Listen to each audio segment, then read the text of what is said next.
Tony, what's the address here? Cancel light. I have no idea. It's Richmond Street. It's where the Providence Phoenix used to be before they went out of business. Right. Richmond Street here in... Are we on Richmond Street? No, we're not. No, we're on Chestnut Street. Thank you very much. It's easily marked. This used to be the spot, outside. right? I'm still in and then that I believe place. it was Century Lounge at one point. Let's do the Rhode Island thing. Yeah. We call it where the spot used to be. And where Century Lounge used to be, Babyhead? where Phoenix used to be. Club Babyhead Richmond Street. was where Ego is now. Right. Before that, it was Club Hell. The Rocket. The Rocket.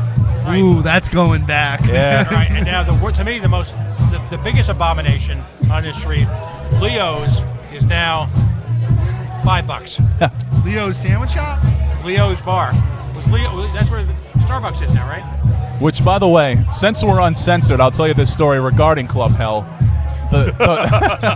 And it's not that bad, but it's for uncensored radio. Please do tell. The last night of Club Hell, Club Hell's going out of business. John throws a free show, no cover, like dollar drafts. People are literally ripping pieces off the walls to take home with them. So I have a few beers. I have to use the gentleman's room. I'm waiting in line to pee, Alcohol might have been a factor. Yeah, I had a few cheap beers, got to pee, just renting it.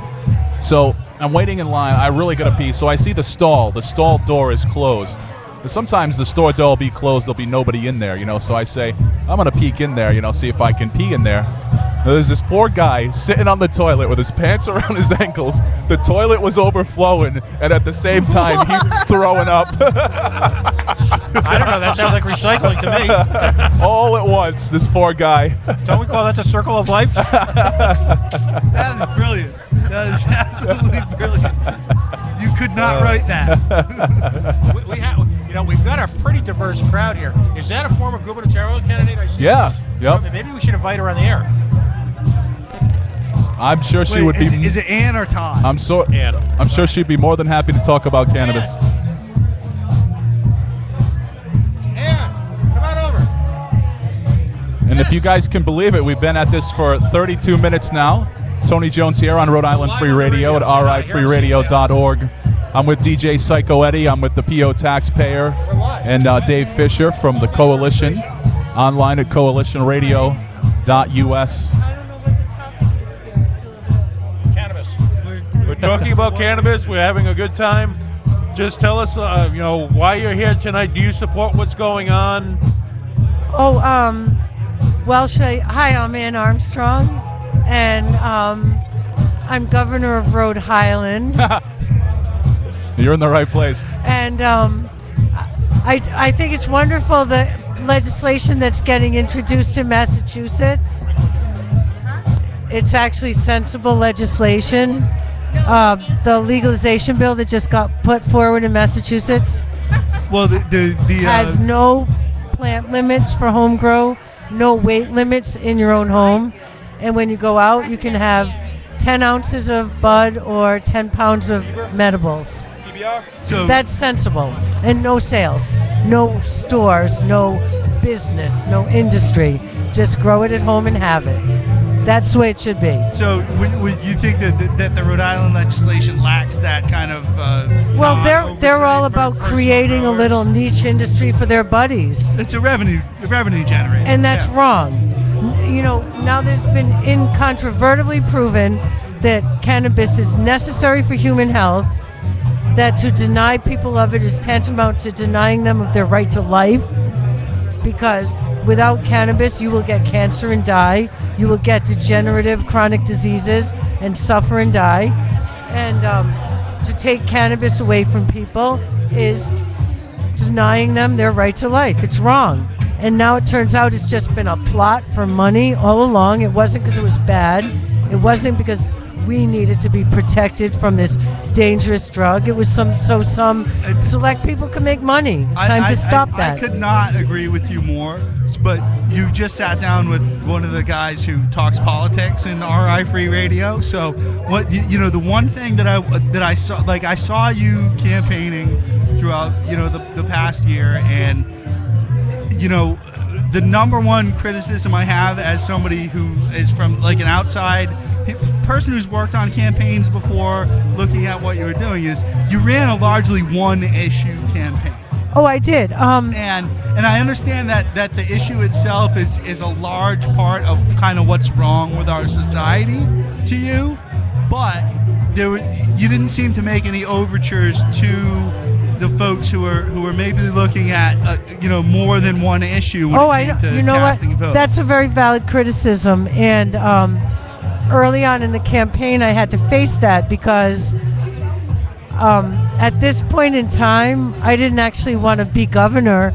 I just wanted to have a bully pulpit from which to preach the cannabis legalization, repeal of prohibition. And so it gave me that, because as a flaky hippie from West Greenwich, to go up to people and say, hi. You're not the only flaky Right? hippie from West Greenwich, I'm sure. That's But all if I go up to Greenwich. people and say, hi, I'm Ann Armstrong, and I'm going to be the next governor, they stop and listen. Right. That legitimizes the message. And so the one thing I did right Well, was made it that video. legitimizes the message at the door, but Right. it certainly doesn't give you any help in the media. That's true. Although I made that video where I smoked cannabis and I talked about how cannabis users shouldn't be marginalized or ostracized, and that got 80,000 views. It got on CNN. It got on all the news. It got more views than the other the candidates that Sure. were really running for governor. One of the points combined. I always make to people is, if you think that nobody in your immediate life smokes marijuana, you don't know the people That's in your true. immediate life Oh, that that's well. true. But because of this whole secrecy and shame that's been that people have allowed themselves to be submitted to, because of that, basically it allows the greedy people to charge a lot of money, restrict the supply, and drive up the price. And so basically it's so time to come out of the you closet. feel in Rhode Island what we're doing is the legislation that's proposed now is basically cutting off the market to a large share of people who very well may be able to get into that market because they don't have the capital that's to jump completely through all wrong. the hoops That is up front. that is a terrible mistake. You wouldn't. But I mean, but that's what you're saying is the difference between what Massachusetts is trying to do and what Rhode Island is trying to do. That's right. Okay. That's right. And Massachusetts is going to be successful, and Rhode Island is just going to give more fuel to the underground market. say clearly. continue to suck. That's fine. Yeah. Well, guys, I want to take a break for 1 second. I want to thank our runner, Debbie, who's also my wife and my manager. She did a fine job. And also your accountant. Your accountant. Financial officer. Dave Fisher. Yeah, she did an excellent job. I want to thank her so much for getting these fine, well-crafted beverages. I'm a little hurt that there's no Narragansett here this evening. Now, she touched upon a point that I always, not really preach, but always in the back of your mind. She was talking about dangerous drugs. The biggest, most dangerous drug we have right now is the power that the government is using over us. Absolutely. They are tapping that vein, and they are milking us for whatever they can get out of us. And they are definitely sucking most of the taxpayers dry, and we're not getting anything for our. If you went to a restaurant, paid for a steak dinner, you didn't get the steak, but you still got the bill, I'd be on you'd Yelp. be pissed. There's no way to Yelp about the government. You know, I mean, ultimately, we talk about socialist workers' paradise in countries like Denmark and, the Netherlands and all these Northern European countries where socialism rules, and what a wonderful life they all have. And, of course, they pay out the ass in taxes, but, allegedly they live in nirvana. Here in Rhode Island, we pay out the ass in taxes, but we live in the, effectively 1970s era Soviet Union. I mean, I just can't understand how we're investing, or I don't want to say investing because that indicates you might get a return.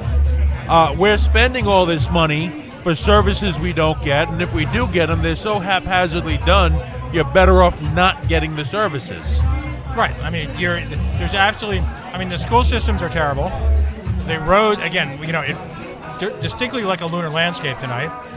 There's not a single thing. In fact, I challenge all the listeners, let me know sometimes a single thing that the government of the state of Rhode Island does well. They are incompetent to a level that's, in a sense, something noteworthy in and of itself. Having observed many state workers as I was growing up, I can tell you there's one thing they do better than anyone else. That's called coffee break. And they all have effectively the equivalent of an MBA in pension reform, pension accounting, and employee benefits. I mean, we are churning out a generation after generation of employee benefit experts here, conveniently disguised as state employees. I mean, they may not know whether right is left, is up, is down. They may not know how to operate their equipment. They may be completely incompetent at something like snowblowing, but when it comes to a pension analysis and a COBRA and all the other different health systems, they're geniuses. They're mad geniuses. And that's part of the reason, P.O., as you know, that I'm a proponent of civic involvement. And as the only person under the age of, let's say, 80 at the town council meetings down in North Kingstown, you really can see, I mean, geographically, there's not much of a difference between North Kingstown and West Warwick, except for when you break down civic involvement in the citizenry. In North Kingstown, when things go awry, people are down at council meetings, they're down at town hall, they're up in arms. We talk about that lackadaisical attitude that a lot of people have about politics, and you can really break it down almost by the town-by-town level. Well, there's a couple of issues at stake here. Number one, you now live there's an existence where both husband and wife have to work. Right. If in fact there's a husband and wife, or there's a couple involved. In order to get by, it becomes a self-fulfilling prophecy. They have to work in order to support paying for the services that the state is supposed to provide, and to take care of their children, ultimately to have someone else take care of their children. So you're paying exorbitant taxes.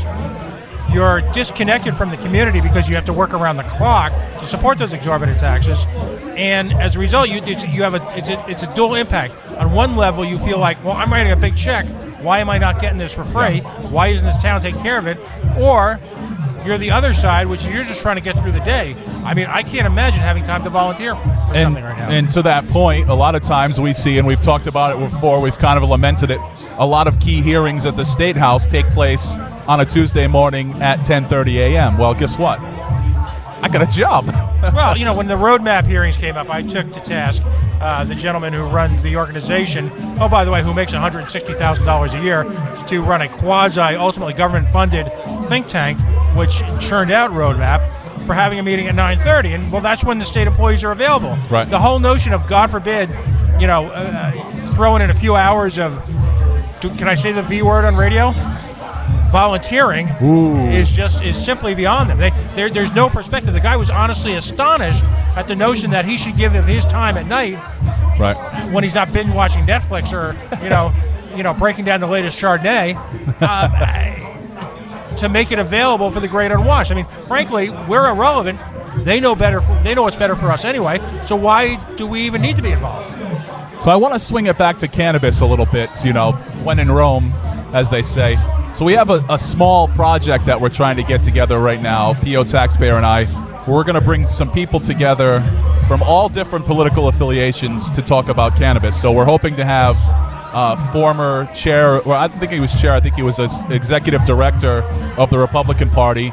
We're going to have a well-known progressive. We're going to have P.O. here representing the Libertarians, and we're going to have Jared from Regulate Rhode Island bringing down and having the conversation of the fact that cannabis is reaching across all political affiliations, and the fact that about a year ago I saw Republicans concerned about cannabis. I couldn't believe it, but we're going to have all political affiliations there on one issue. Now, we would strangle each other on most of the other issues. Right. No, the net effect of living in Rhode Island is that strange bedfellows come together because of the sheer inadequacy of what passes for local government here. So you have groups of people who would normally never agree on anything coalescing around our incompetent government. Now, when you take it to the next level and you talk about the failed war on drugs, when you talk about the economic impact on the state because of the high levels of incarceration, when you talk about gangs, when you talk about any one of a number of social ills, including public health issues, which are brought about by illegal immigration, which ultimately is spawned as a result of the war on drugs taking place in the Southern Hemisphere, when people of good feeling and maybe a couple of beers or a couple of hard ciders get together, and maybe